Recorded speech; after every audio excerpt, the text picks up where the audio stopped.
Bíblia para a Igreja. O Sermão do Monte, com Heber Campos Jr. Olá, queridos irmãos. Nós vamos estudar a Bíblia, especificamente o Sermão do Monte, e o texto de hoje, que eu convido você a acompanhar a leitura que eu vou fazer, está lá em Mateus capítulo 5. Eu vou ler apenas os versos 1 e 2. E eu peço que você acompanhe. Diz assim a palavra do Senhor.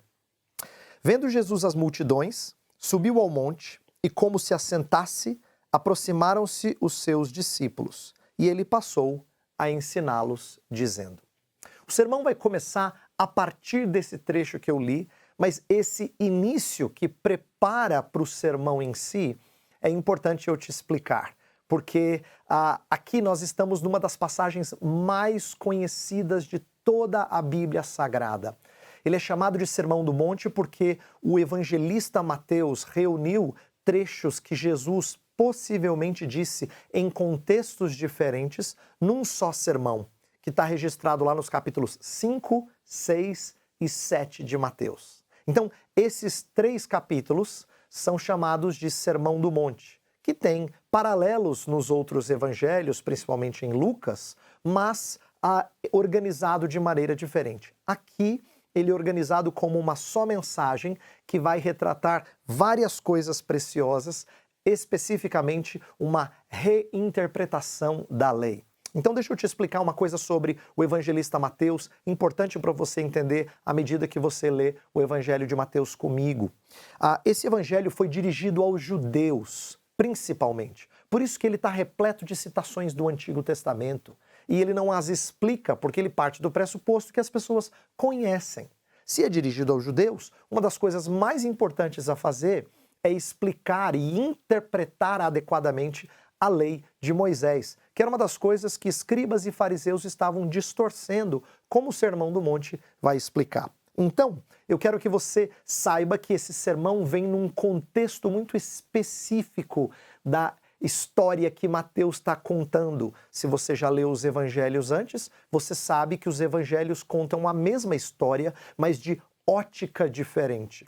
É verdade que Mateus, Marcos e Lucas têm óticas parecidas, por isso que eles são chamados de evangelhos sinóticos, isto é, que têm a mesma ótica, eles olham de uma mesma maneira. João é bem diferente dos primeiros 3 evangelhos. Mas mesmo os 3 chamados de sinóticos, que têm a mesma ótica, eles abordam aspectos diferentes. E o de Mateus especificamente tem um aspecto que eu quero compartilhar contigo hoje, que é o seguinte: Jesus Cristo é apresentado como alguém que recapitula a história de Israel. Ele revive a história de Israel de uma tal forma que chama a nossa atenção quando a gente enxerga o que vem antes do sermão.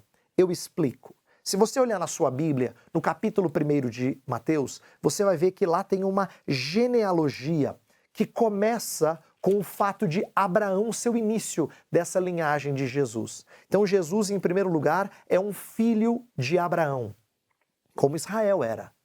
Depois, a gente vê que no capítulo 2, Jesus Cristo passa por uma experiência de ter que fugir da perseguição de Herodes, e Mateus faz questão de citar um texto de Oséias para dizer que Deus tira o seu filho do Egito. Assim como o povo de Israel foi morar no Egito e Deus tirou o seu povo do Egito.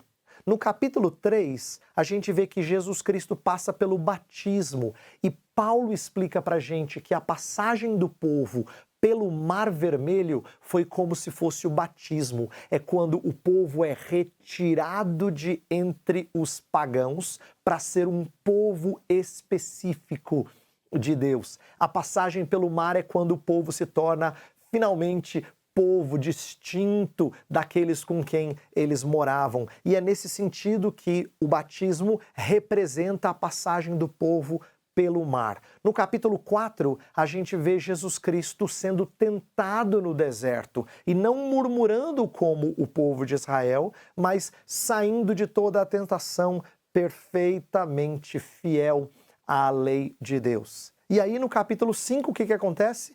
Ele sobe ao monte, de onde ele vai proferir e explicar a lei de Deus. Você percebe o paralelo? Assim como o povo saiu descendente de Abraão, foi ao Egito, saiu do Egito, passa pelo mar, atravessa o deserto e chega no Sinai, onde recebe a lei de Deus. Jesus Cristo está sendo apresentado como um novo Moisés, aquele que está conduzindo o povo ao entendimento da lei que agrada ao Senhor. Então o Sermão do Monte, para Mateus, é uma explicação da lei de Deus, de uma vida agradável a Deus, só que de uma perspectiva que muitos tinham perdido de vista. Muitos, inclusive os intérpretes da lei, são frequentemente criticados por Jesus porque eles distorcem o espírito da lei. Então, quando eu falo que Jesus é um novo Moisés, o que eu estou explicando é que Jesus Cristo é o profeta. Isso foi proferido por Moisés lá atrás em Deuteronômio. Ele fala assim: virá posteriormente um novo profeta. Mas esse novo profeta, ele não é exatamente igual a Moisés, porque Moisés falava a lei que ele recebia da parte de Deus. Jesus é o próprio legislador, ele é o profeta por excelência, ele profere a palavra de Deus como homem que ele é, mas ele fala da lei que ele conhece, porque espelha perfeitamente o seu caráter. Então Jesus Cristo vai nesse sermão explicar a lei como ninguém e vai aprofundar a nossa compreensão da lei de Deus, de uma vida agradável a Deus, de uma forma que até então muitos judeus não tinham compreendido. E o que ele vai fazer nesse sermão que é tão interessante? Ele começa, e a gente vai estudar isso em episódios posteriores da leitura da Bíblia, ele começa com as chamadas bem-aventuranças, que é a descrição da alegria, da vida feliz em Cristo.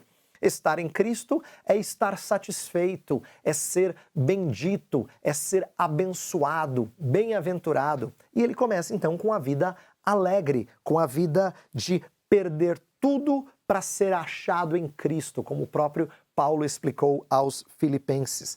E ao longo do Sermão do Monte, a gente percebe que Jesus Cristo vai explicar uma vida cristã que é bem contracultural. Quando eu falo contracultural, é assim, no sentido de ser contrária à maneira vigente, normal das pessoas viverem hoje em dia.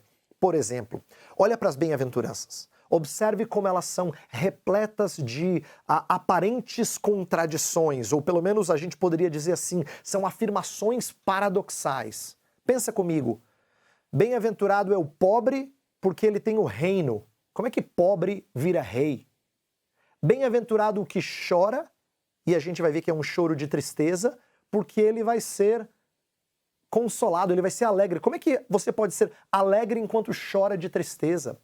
Bem-aventurado o manso que herda, o que tem fome é saciado.